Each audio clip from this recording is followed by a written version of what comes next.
not, then I will start with just a brief 5-minute overview, and then, of course, I will give the floor to Dr. Renee Castaneda, who will take it from there.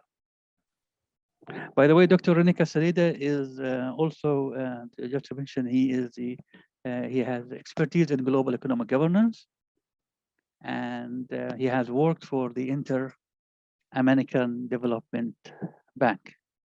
So he represents also, I mean, to some extent, some views on that regard.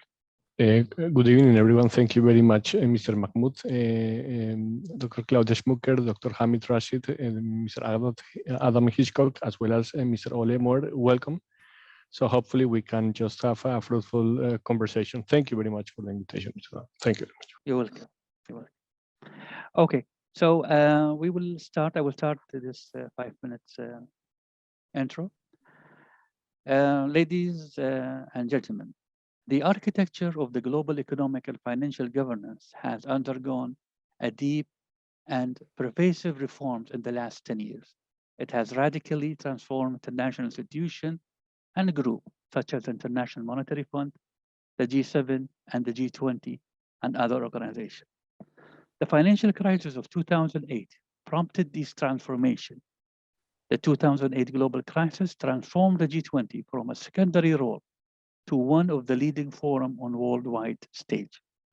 In 2009, a major shakeup to the Bretton Woods system happened during the G20 meeting in Pittsburgh, Pennsylvania, United States. During that, emerging economies were placed at the top echelon of the global economic policy making. The voting power within the IMF and the World Bank has since tilted toward emerging economies. Another outcome was the replacement of G7 with G20 as a primary forum for international economic cooperation. Of equal importance was the expansion of the Financial Stability Board membership, also the new development bank. And the contingent reserve arrangement was created as an alternative to the International Monetary Fund. Furthermore, other regional organizations have increasingly gained influence in different regions. For example, International Development Bank, Asia Development Bank, Asia Development Infrastructure Bank. Global economic institutions allowed such a shift, promising to create a far more stable monetary and financial system. They realized that to resolve global economic imbalances, they must become more representative, as it requires the cooperation of member states with their policies and recommendations. The central dilemma of GEG institution is the trade-off between sovereignty and global economic good. Given the fast-paced changes in global production, wealth creation, trade, investment, and finance, global governance will have to adopt much more significantly and quickly. A failure to do so will create conditions where GEG risk becoming inconsequential. This reform raises questions on the global economic good that international economic governance should provide, at an abstract level, of course.